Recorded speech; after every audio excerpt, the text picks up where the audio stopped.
My name is Ayella Denis. I am the managing director and the founder of the Future Now Orphaned Home Uganda.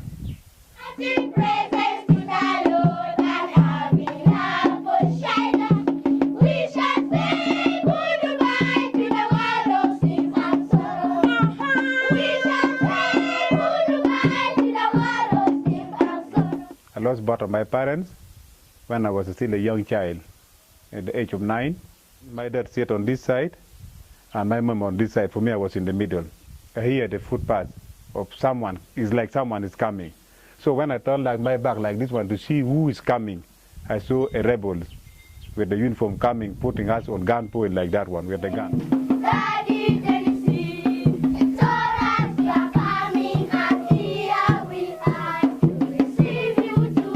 So they tied my dirt, kakondoya, like this one here, the elbow from bottom of the elbow touching one another at the back.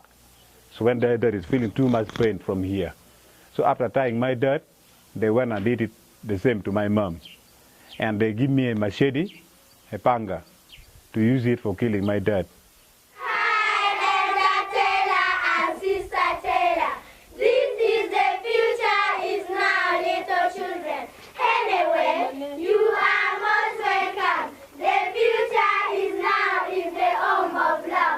I told them that I'm not going to what? I'm not going to kill my parents. They started forcing me seriously, slapped me, and I decided to take off.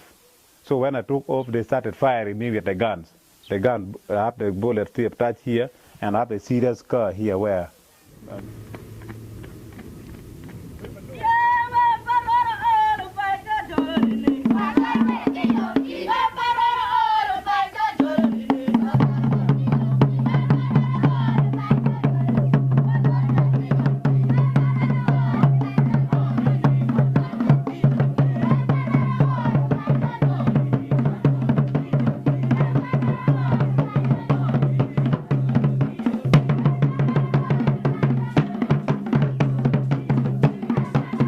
I fell down with fear. I decided to come back.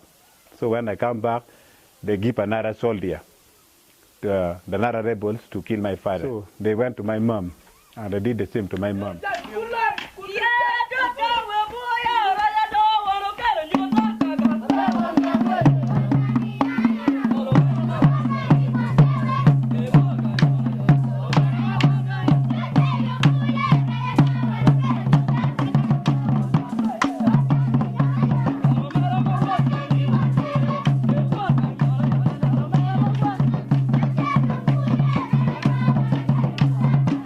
Asked me that, Dennis, you are the next person to lie next to your parents like this.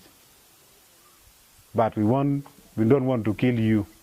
We are going to forgive you. But on condition, if you accept to come with us to the bush, to be one of our rebels, child soldier with us, you have no problem. But if you refuse, today is going to mark the end of your father's family.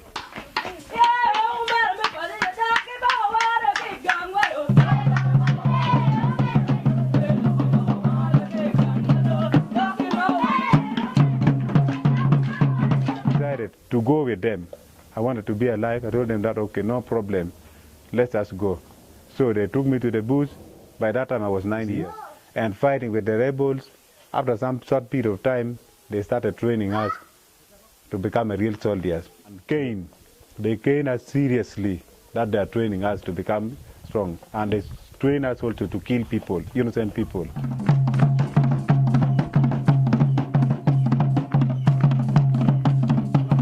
First select the best one among the girls. They can say that, oh, this girl is very beautiful, let me take him, come, be my wife. Even if a very old person, like 60 years, can get married to a young girl of 14 years. You cannot refuse. Because if you refuse, they are going to kill you.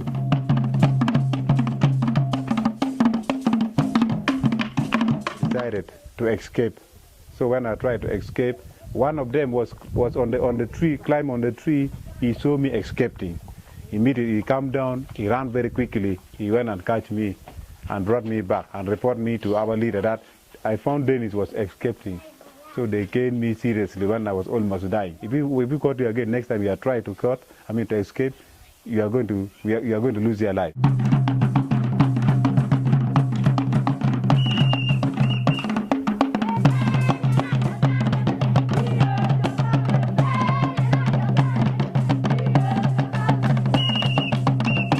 something came to mind that I have to go back home. Because life here in the bush, there's nothing we are gaining from the bush, apart from suffering just in the bush. So I escaped. God managed to help me, and I escaped and came back home peacefully. I went to our home.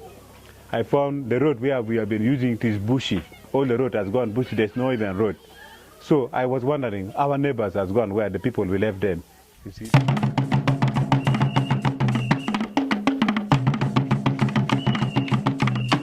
So I was stranded. I don't know what to do. Nowhere to eat food, nowhere to sleep, no even blanket. With our family, so we have been eating food from the rubbish pit near the hotel in Caragner. But time came whereby getting food even from the rubbish pit is not easy. Because in the IDP camps, internal displaced person camp, they are providing relief food. United Nations and World Food Program, they are distributing. He welcomed us with whole heart. He hugged us. He said that, thank you so much for coming. I'm sorry for the difficult conditions you people are passing through, but I have said not for you. There's no accommodation for you here in this IDP camp.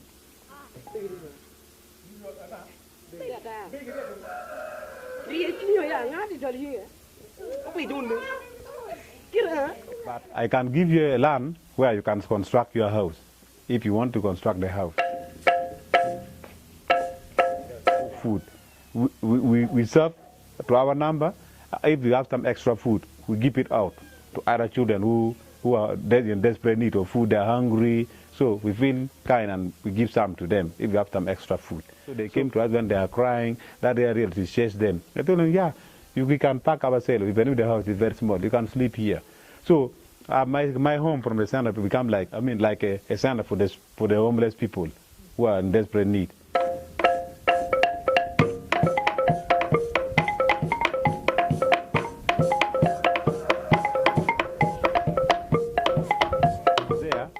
I'm the very one to look after our grandson of 3 months. At the same time, I have to cook food and take it to her. I have no transport, I have to travel. I carry the baby at my back. So I've been taking food like that one. So one day, the doctor told her that, Mama, we are sorry to tell you this. Your condition has gone worst, and you are not going to be alive anymore. Today I'm not going to eat. Even if I am to eat, I'm just wasting food. Let the little food you have, let it help you. My time has already come. I'm not going to be alive anymore. The doctor declared to me that I'm not going to be alive. So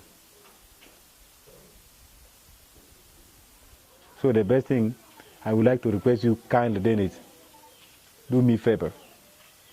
I'm giving you my humble request to take care of my son, my grandson, like your real son. So I feel sympathy on her. I decided to accept her request. I told Mama that I'm going to honor your request. I'm going to take care of your son.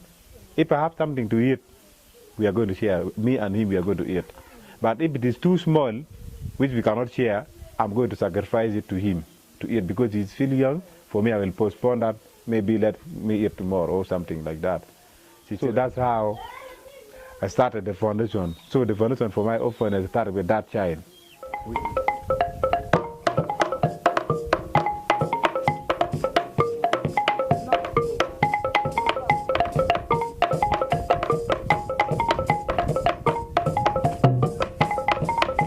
Children in my orphanage, each of them have their unique stories.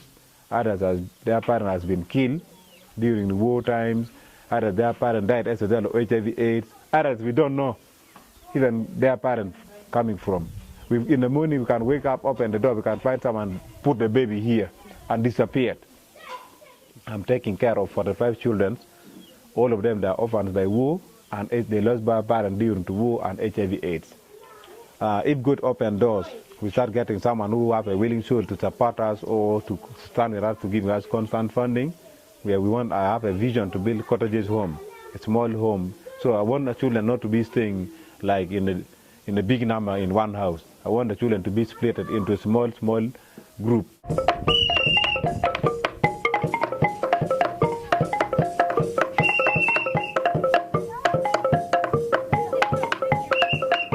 Also, I'm working with 100 HIV-affected group of widows who are really in a desperate need. They lost their husband due to war and also HIV/AIDS. So I wanted to create something whereby they can be independent.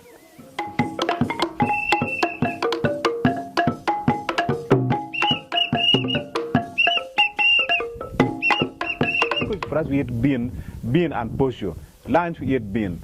Supper, we eat bean. From Monday to Monday, year to year, month to month, without changing diet. If we not grow some small vegetable here, because currently when my finances started, I cannot afford to buy meat and exchanging. Today we eat cabbage, we eat Irish, we eat what. Put in their mind that for us, we are very rich. We have something to eat, we have been to put on fire, but there are someone who have even now, even it's 1 cup of bean, even 1 seed of bean like this one to put on fire. So sometimes we need to learn how to appreciate good, and for the little we have it.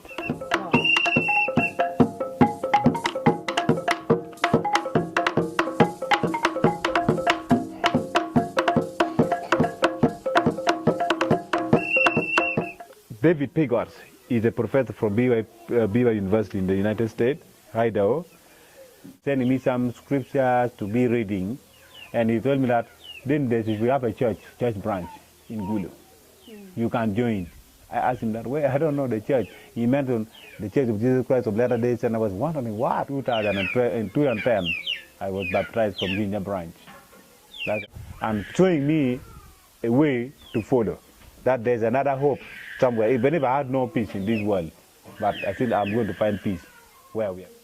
To have strong faith and to believe that there's life after this life on this earth, which is more special than this one was prepared for me. There where we are going, no suffering, no even any problem, but only is peace. So I want to be in the church, and I believe through being in the church, it's going to give me more knowledge, it's going to give me a lot of guide. So I love the church, and I have no problem with the church, and I have no doubt. So I love our church so much. You see? And I believe through praying, reading the Book of Mormon, it's giving me strong heart and opening my eyes seriously on some other thing which I was not even knowing. You see? So I believe in the church. I love the church so much.